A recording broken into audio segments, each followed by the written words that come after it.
Hi there.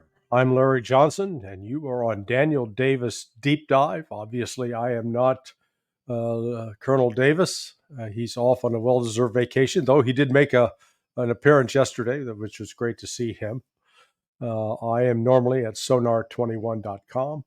Happy to be with you today. If you've been watching any of the media in the West, particularly in the United States, you're going to come away with the impression that uh, we've got Battle of the Bulge, only this time the Germans are winning. And in this case, the invading force are the Ukrainians. The ones on their heels reeling from the attack are the Russians. And this is just a terrific thing that is going to turn the face of the war in Ukraine. No, it's not. And it's important that we get into understanding the reality of what has happened. And to do that, we want to we're going to use the words of both the Pentagon spokeswoman and our own beloved Senator Lindsey Graham. And I should probably have everybody who's watching or listening sign a waiver that you will not hold us liable for any damage to your psyche from having to listen to Senator Graham. But just be forewarned, this is like being prepared to get waterboarded. Only we're going to subject you to some of the nonsense of Lindsey Graham.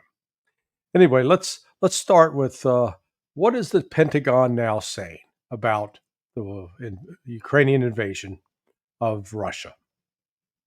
So we have seen some Russian units be redirected from operations in Ukraine towards the Kursk area.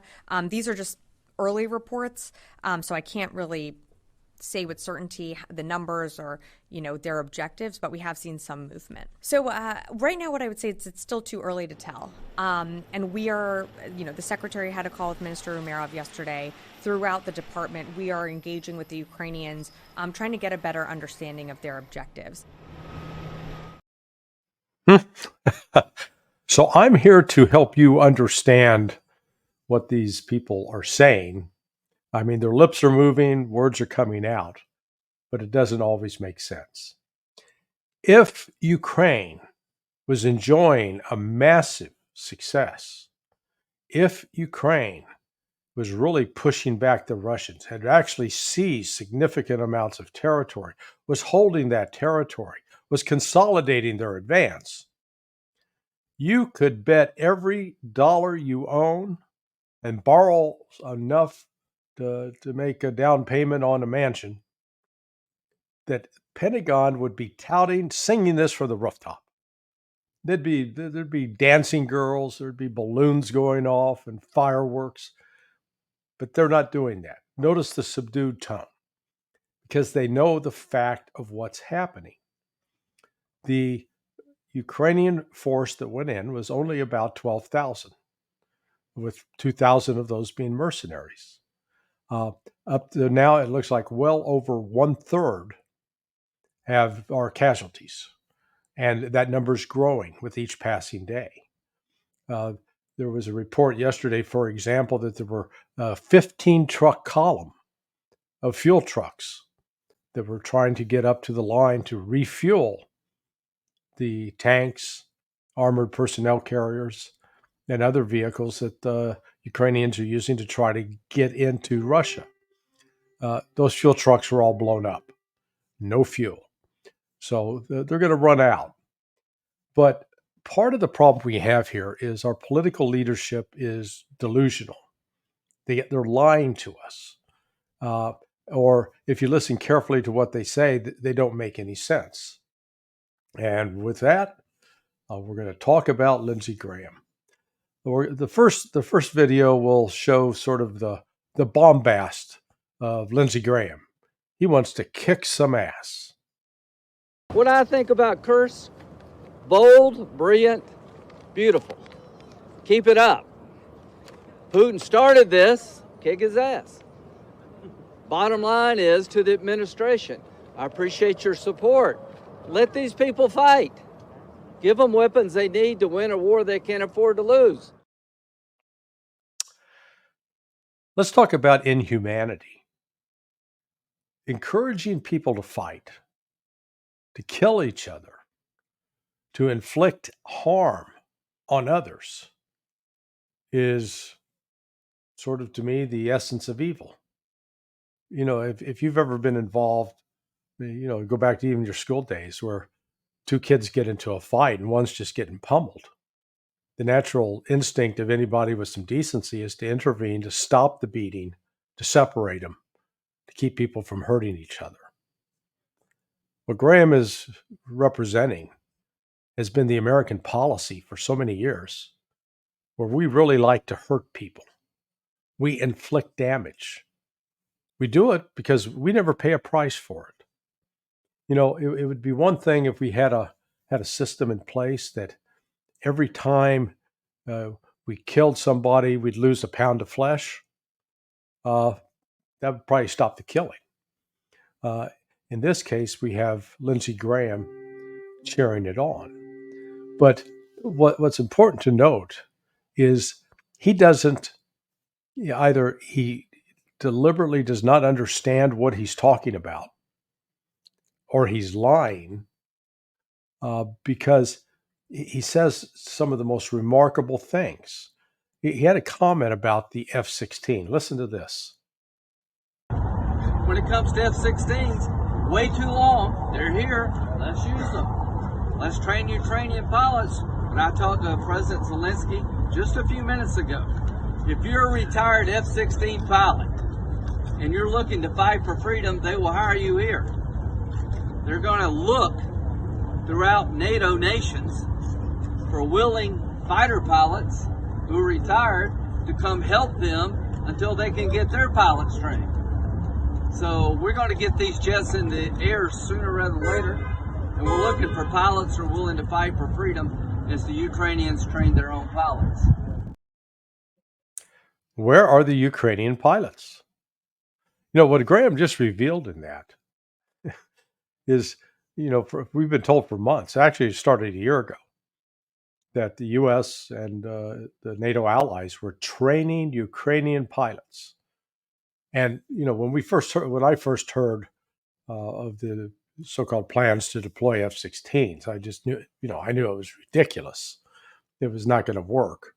And there were others as well that had similar predictions. Doug McGregor, Scott Ritter, that we recognize, and of course Danny Davis, that the requirements to train a pilot is not something you do in 1 month or 2 months. To learn to fly to be combat effective. And it's not just, this is not, again, Top Gun 1 or Top Gun 2, where you just got one pilot out there doing his thing. They're supposed to be working in a coordinated fashion with multiple aircraft. But now that those planes are somewhere in the region, and I understand that they're actually in Romania, that they're begging for, hey, if you're looking for something to do in your spare time, if you're retired, come over here and fly F-16s. And with a high likelihood that you're going to get shot down and killed by the Russians. So here's the disconnect, because even if they put those F-16s into the air, then what? What are they going to do? Well, the one thing they're going to do is further alarm the Russians and expand what the Russians are going to do militarily, because those F-16s are capable of carrying a nuclear-tipped warhead. And that is going to cause the Russians to take action, particularly if they see signs that they are being loaded up with anything that could potentially be a nuclear-tipped weapon. You could see the Russians striking into territories, into Poland or Romania, to destroy those aircraft. So here we have Lindsey Graham again, I guess, he's pouring verbal gasoline on an already burning fire. And it's just beyond irresponsible. It's immoral. But he doesn't stop there. He sat down with Volodymyr Zelensky, who appears to be have a limited time left in office, but that's another subject. but Graham sat down with him, along with Senator Blumenthal of Connecticut. And Blumenthal, if you may recall, was the one who falsely claimed service in Vietnam when he didn't. Go ahead, Gary. Let's play Graham at the table. So 2.5 years later, you're still standing and you're in Russia.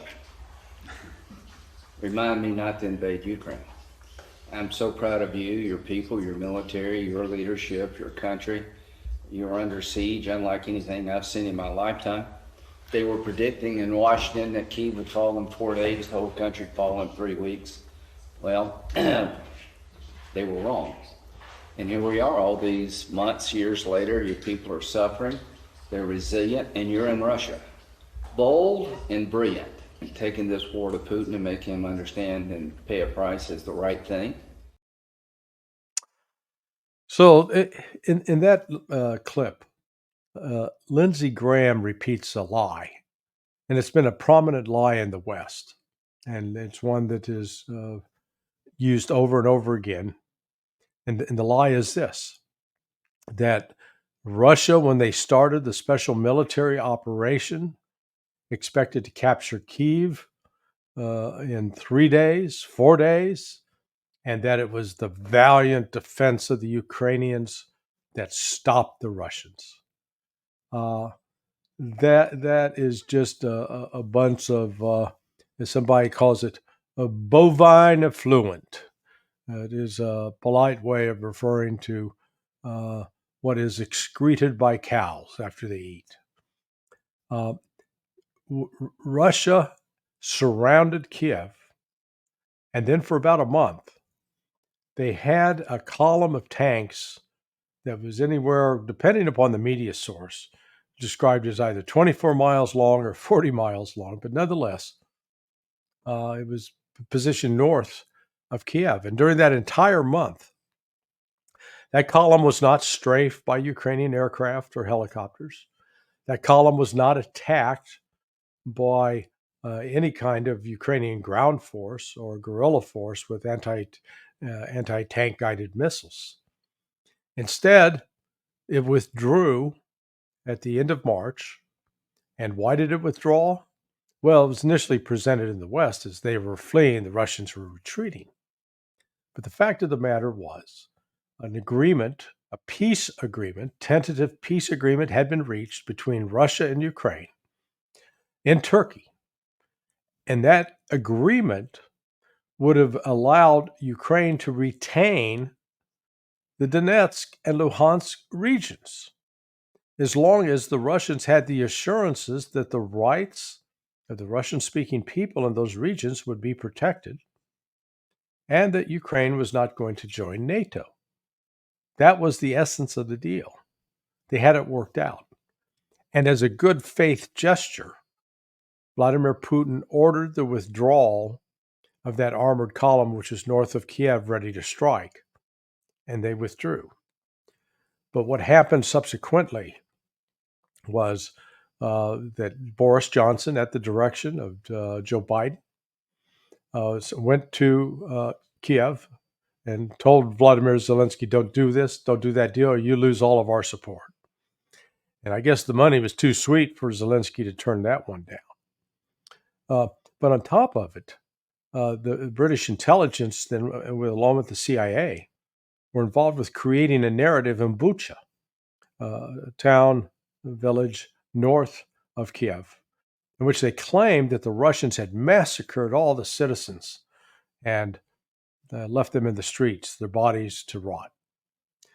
Well, it turned out that the Russians had left the town 2 days before those bodies appeared.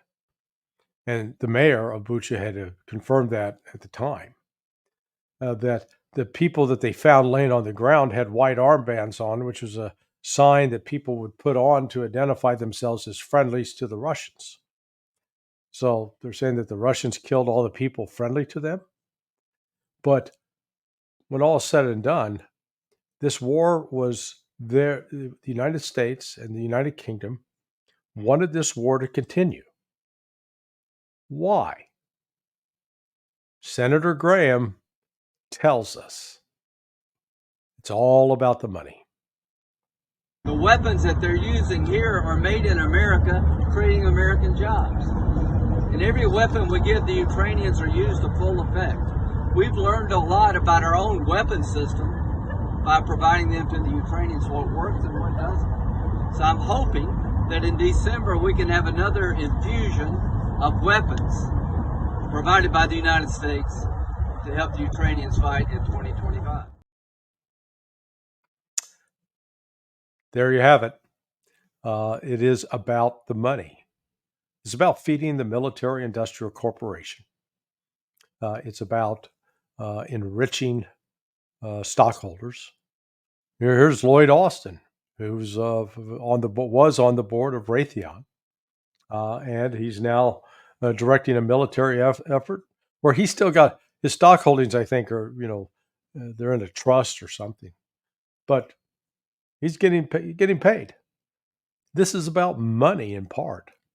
It's also in part about the desire of the United States to take as many of the resources from Russia as we could possibly get. But that's really how sick and perverted this is. This isn't about a fight for freedom. This isn't about a fight for democracy. That's the lie that's sold to the American people in order to get them convinced that, hey, let's just pile on some more money onto this funeral pyre and burn it up. Now, the other thing Graham said about, hey, the great thing about this war is we've learned about how good U.S. weapons are. Well, what we've learned is they don't work. They're not game changers. Or we can't produce them at any kind of rate that would be able to sustain a real war if we were actually involved with the direct fighting on a day-to-day basis. Now, I've talked before about the Patriot missiles, the actual missiles that you put into the launcher. Lockheed Martin makes 550 of those a year. Ukraine has been using them up at the rate of probably 200 to 300 a month. Just do the math. There was only a finite number of those missiles. The same with HIMARS. HIMARS have proved effective at killing civilians in the Donbass, but they haven't proved very effective at destroying, disrupting, or curtailing the capabilities of the Russian military. Anti-tank guided missiles, the shoulder-fired ones, javelins, they've turned out to be a bust. M1 Abrams, heavy beast, great if you get to operate it on concrete, but doesn't do so well out in the muddy fields of Ukraine. What we've discovered out of this is that the United States has a defense industry that is set up, organized in order to make money, but actually not produce any kind of weapon systems that are combat proven, that are effective in the field, and that are cost effective, most importantly. We've gone for, I commented before about the B-2 bomber costs $2 billion. So just do the math. When the entire U.S. defense budget is about $850 billion, so just 50 of those planes would account for 12% of the total U.S. defense budget. I mean, it's incredible. It's the living definition of boondoggle. As we've seen from our comments from Senator Graham, this war in Ukraine was all about weakening Russia and making money for the shareholders of U.S. corporations. It turns out that this war effort is sort of backfiring on the United States. And the situation in Ukraine is right now, it's accelerating in its deterioration. Because while the battle is underway up in Kursk, and it's a lopsided battle that the Russians are winning, And I'm not saying that because I'm a paid agent of Vladimir Putin. I'm not. I can actually, though, read a map. And the Ukrainians do not have the logistics lines of communications to sustain troops to where they could both fortify themselves, dig in, and then resist both the air and ground operations of the Russians. And one of the reasons they can't is because the Ukrainians, despite having F 16 stored somewhere across the border in Romania, they don't have any effective air power themselves. They're on their own on the ground. So while that is taking place right now in the south, in the Donetsk area, in the Donbass region, the Russians are moving rapidly to the west towards the Dnieper River. They have entered the outskirts of a critical town called Pokrovsk. And that town is a logistics hub. It's a center where both the rail lines come in and go out, where the road that is a critical supply route for nearby cities exists. And once the Russians cut that, that is going to bring bring a pretty rapid collapse of the defensive lines throughout the Donetsk region. And the Russians will be probably by the end of September have full control of Donetsk, full control of Luhansk, and then it'll be a matter where they'll turn their attention to the regions of Zaporizhia and Kherson. So this war is going in the wrong direction as far as the West is concerned. Yet, despite that, you still get the Pentagon spokeswoman saying, and you get the people like Lindsey Graham pretending otherwise. So, just a reminder, when you hear them talking, don't believe what they're saying. Think through for yourself. And we'll here at Daniel Davis Deep Dive try to help you do that. I know that that is a priority for Colonel Davis, and he's done it since the outset of this show, and he will continue to do it. If you liked what we did today, please hit the like button below. Subscribe if you have not subscribed. And if you have a chance, you can come over and visit me at sonar21.com. Thank you for listening. Have a good day.